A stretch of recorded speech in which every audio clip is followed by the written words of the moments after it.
when we think of abandonment, let me just talk about abandonment for a few minutes, and then let us suppose that he was in fact abandoned.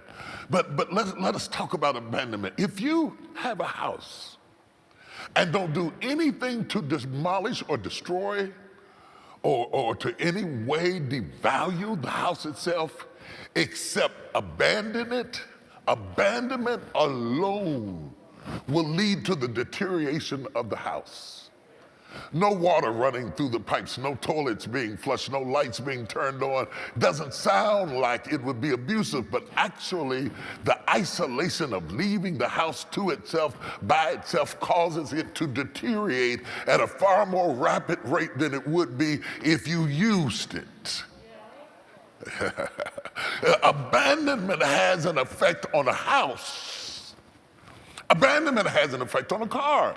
If you put your car in the garage and you don't drive it for a couple of years and try to start it, you'll find out that it doesn't start, and that the battery's gone down, and little things have gone wrong with it because there's something about using it, there's something about moving in it, there's something about it being used for its intended use is helpful to its survival. But if you stop using it for its intended use, it begins to deteriorate for the absence of your attention,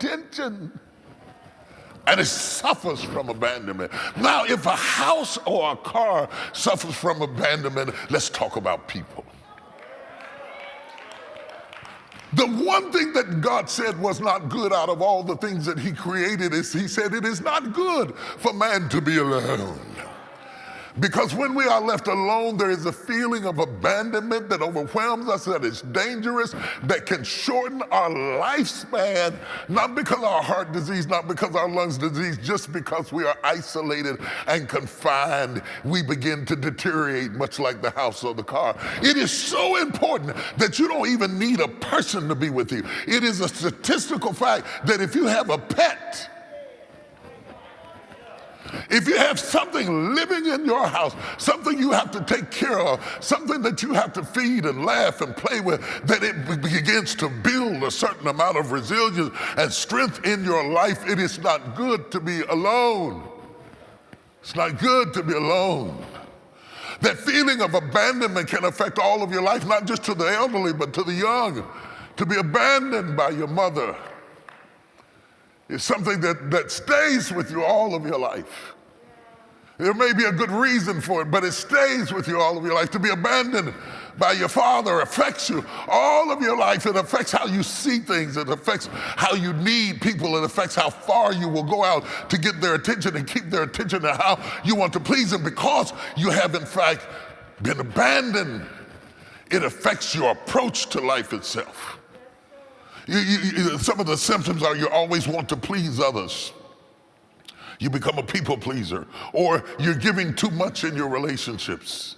Anything to get you to stay with me. An inability to trust people. Some people lose their ability to trust other people.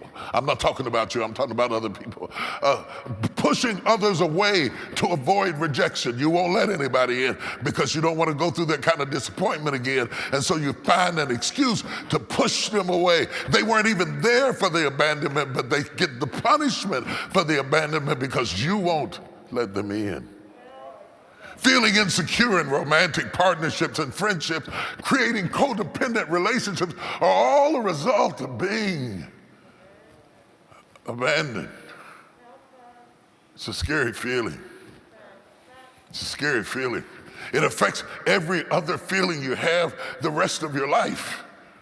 The good news is there's healing for it. There's help for it. There's things that you can do to build back the absent places, to finally bring yourself to a place of healing and therapy and theology in concert, help you to know that you were never alone. You only thought you were.